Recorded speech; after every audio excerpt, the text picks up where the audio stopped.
कहा जाता है कि अरावली की पहाड़ी हिमालय से भी पुरानी है, लेकिन आज अवैध खनन के चलते कई पहाड़ियां विलुप्त हो चुकी हैं और कई गायब होने की कगार पर हैं। माइनिंग माफिया अरावली का सीना छलनी कर रहे हैं और हरियाणा के डीएसपी सुरेंद्र सिंह की हत्या के बाद अरावली रेंज में हो रहा अवैध खनन फिर से उजागर हुआ है।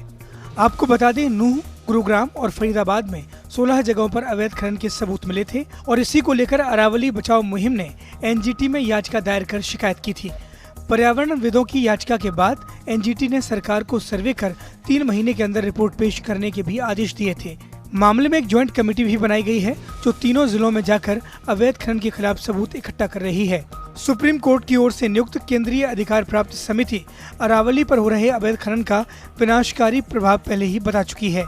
समिति ने कहा था कि अवैध खनन का असर पड़ोसी राज्य राजस्थान में देखा गया है, जहां अरावली क्षेत्र की 128 पहाड़ियों में से 31 पहाड़ी महज 50 साल में खनन की वजह से गायब हो गई हैं।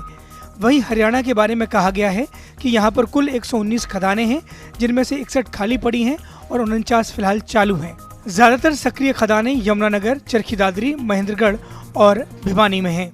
अरावली पर्वत श्रृंखला हरियाणा के 5 जिलों गुरुग्राम, फरीदाबाद, रेवाड़ी, महेंद्रगढ़ और मेवात से होकर गुजरती है और फरीदाबाद गुरुग्राम में इसका दायरा करीब 180 वर्ग किलोमीटर का है।